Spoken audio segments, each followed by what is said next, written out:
Welcome back to FedBiz Exchange. I'm Michelle Brown. Today, I want to talk to you about capability statements. There are a lot of myths and some truths about capability statements. I will simplify the process of capability statements for you. You need to understand a few important issues, or I should say, questions. We should answer some questions before I talk to you about what your capability statement should look like, because it's not that complicated. But I want you to understand if you should have one, why you should have one, and what to do if you're going to create one. There is a lot of stress about capability statements, and it's really a lot of unnecessary hype. Okay, so let's start with the first question. The first question is, do you really need a capability statement? The answer is yes, you do. And we'll talk about why. But it's part of your branding package. You should have a capability statement. It's almost like having a business card. I know business cards are a little outdated. For my businesses, I only carry them in case of emergency, but it's better than a business card because it tells a lot about your company and what you can do. And the next question is, do I need a capability statement to help me win a contract? No, you do not. That's the answer. You do not need a capability statement to win a contract. And as a second part of that, can you win a contract with a capability statement? And the answer to that is yes, but not because of the capability statement. It is because maybe you responded to a source's SOTs. And that is generally speaking on the SAM.gov side or with other types of contracts. You can even use it with state contracts. You can use it in meetings. It's for your packaging, your branding. It tells who your company is, what you do, what your codes are, and how you do in some cases, how you take care of the business. Okay. And another question is, do I need one to win a contract? Well, based on my previous question and answer, of course, you do not need a capability statement to win a contract. In fact, all of my DLA people won without a capability statement. It has nothing to do with you winning specifically. A capability statement, again, is like a business card, but it's better than a business card in government contracting because it helps you to understand what your profile looks like. You want to hand a contracting officer a one-sheet profile of what your business does, what your business can do for the agency, and it is always focused on very specific industries. You never want a capability statement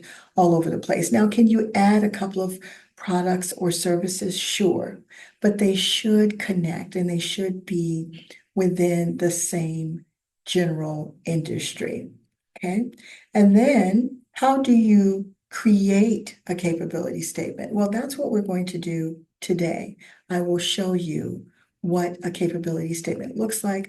I'm a little non-traditional where I think that your capability statement should represent your brand and it should stand out. People will remember you if your capability statement has some nice branding colors, if it is nice, neat, and clean, if it gets straight to the point. Again, you can use it as a business card and you can carry it to meetings. You only need these when you're going to meetings, when you're responding to sources SOTs. Sources SOTs, for those of you that do not know, are on the SAM.gov side, and they are looking for businesses that can do specific things. They might ask you a few questions, and they may ask you to include your capability statement. And even if they don't, you should include it anyway, because it gives them a snapshot of who you are, what your business does, what you have the ability the capabilities to do, and it describes some of your products and services. So let's get into it. So this is a capability statement that I personally created because I wanted to demonstrate for this capability statement training that your capability statement does not always have to look so bland. Now, over here, if you look at the top, now this is a non-traditional setup. I make other setups like this personally myself, but I have people that do this as well. But I sometimes have my own ideas about what I think capability statements should look like. Now, this area right here is just a blank area so that I could make this big enough for you guys to see, and so that you can see me while I'm walking through the capability statement with you. But it's only 3 columns, and you will see this on the picture. The capability statement is in a longer format. It's not going to be landscape. Of course, it's going to be, generally speaking, 8.5 by 11, but there are only specific things that you should put in the capability statement. And it should not look jumbled. It should look neat. It should look, now this looks a little bit bigger because I made it bigger so that you can see it. But if you saw this in person, you would be able to tell that I do not have a lot of unnecessary information in here. This style allows me to give you, or the contracting officer, a little bit more information than I might be in the position to give if I had a different style. That is one of the things that I notice about a lot of traditional capability statements. They all look very bland and they look like they're bunching in information, and it doesn't look very good. It's very rare that you see different, nice looking capability statements. But the important things that you should include, or the important information you should include in your capability statement, includes what are your core competencies? No matter where you put that information, I mean, this is a template, but what are your core competencies? What are you going to deliver? What can you deliver? What are your capabilities? Now, this capability statement is specific to food services.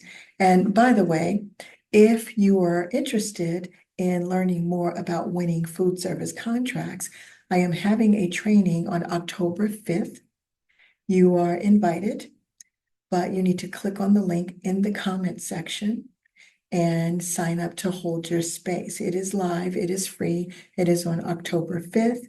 You'll see all the details when you click on the link and go to hold your space. Right now, we have a lot of food service opportunities, and some of you have been asking me to do food for a long time. I will be doing a full live training on food services. And it is very exciting because there is a lot of business out there. But before you do your capability statement with your core competencies, yes, this is important, but you need to know what your codes are, because that's what contracting officers want to see. They relate to you based on how you relate to them. Do you understand what their needs are? You need to talk their language. So, if you're in the food service business, or you want to be, you need to look at the codes to determine what are some of these agencies asking for. Are they asking for catering? Are they asking for box meals? Are they asking for hot meals? Are they asking for delivery? All of those important areas need to be identified on your capability statement. So that's called your core competencies, your capability to do specific work. So I just bullet pointed some of those for food services. And this company that I made up, that is a food service company, they can do a lot in the food service industry. That's another thing. You can combine skill sets in one industry. And you will notice, if you look at this capability statement, you will notice that I have a few areas in here: products and services. So you can do that. You just need to make it succinct You need to make it neat. So in this column, we dealt with the core competencies. They answered what makes us different. Well, what makes them different is they're not just in one state. They can do local deliveries because a lot of your government contracts for food services, you don't have to be there. Maybe you work with a subcontractor that can do some of that work for you. That's a different story. We're talking about building a business model around food services. But in this case, this company, because this is a very real type of setup, a real type of company, they are local, but they also do nationwide meal services, depending on what the agency or the entity is asking for. So these are differentiators because not everyone can do services for food all over the country. That is a specialized business model. So that makes you, if this were your company, that would make you a little bit different. It would make you stand out. The fact that you have your own distribution and logistics. How do you get the food there? How much time do they need to give you to place an order? Maybe if they can do it within 24 hours, that makes you different. Maybe you have a process where all they need to do is order that day. The next day you could have the food delivered. Things like that. A lot of these contracts are either 1 year or a one-time event, or they can even be 4 or 5 years. I talk about those things in the training. Then we have the NAICS codes and the FSC codes. I didn't put a bunch, but you could have more than that. But these were some of the main codes that were identified under the contracts that I reviewed for training. So you want to put as many FSC codes as you can, only though if they apply to what you do. And how would you know that? Well, I mean, I could do more research and find that maybe there are 5 other FSC codes, 5 other NACE codes. I could find that out, but right now I know for a fact there are contracts under these codes. So let's come back down to the middle, the gold area. Now, the way that I have this set up, it allows me to talk a little bit more about the company. Most capability statements, even some of the ones that we have templates for, they don't allow you to elaborate on your company, meaning that you just give a capability statement summary and that's it. Well, because of the way that this is set up, we're able to give a lot more information in a very succinct way. This capability statement is only 3 columns, but it has all of the details that it must have. It must have the information about the company, which is right up here where my hand is. I told you all the core competencies and the NACE codes, FSC codes, and the differentiators are over here to the left. But if you look at this middle section, because it's styled a little bit different, we're able to tell what we do. We're able to, as a food service company, we're able to talk about the service offering. We're able to talk about the industries and that we service. We're able to talk about the packaging and the delivery and the logistics of getting the food there. We're able to talk about who the clients are. We're able to talk about additional services that we offer. Like you see down here, kitchen design services. That's part of an area that a food service company could grow into. Some agencies want to set up their own kitchen, or some agencies want to bring in a company to manage the kitchen. Okay, so down a little bit further, we talk about who the clients are, who is being served by this food service company. That means this could be, and let's say you don't have any experience, you don't have a lot of experience, but you're getting into it. Who we serve doesn't have to be who you've done business with currently. It could simply be who you're striving to do business with, the types of organizations you're striving to do business with. Then we come over here to the last column, and it just has the logo for the company name, the company address. To the left, I mentioned this earlier, in the gold column, this is where you put all the information about the CEO of the company, the unique ID number, the cage code, the primary. You don't need to put all of the NACE codes up here, but you put the primary code up here. And what else? You also are able to put in past performance. You see, we still even have room left because you don't need to write a lot. It needs to be very easy to read, very succinct. They need to look at the one-page profile and find information about you and what you do. We don't need to put all of our past performance dates and the size of the contracts and things like that, but just to put in enough information to let them know that we do have some past performance, even if it is not federal government, even if it is not state government, you have past performance. And then finally, down at the bottom, if you can see, you would actually put your point of contact information. You can put that down at the bottom, over to the side in a square. It really is up to you. My goal is to provide you with templates and a thought process to make it easier for you to actually put together a capability statement.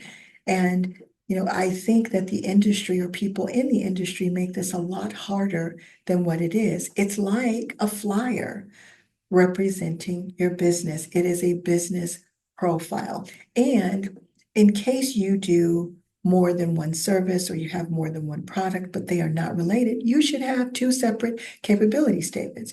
You do not want a capability statement that looks like it's very confusing. All of this is about the food service industry. Okay?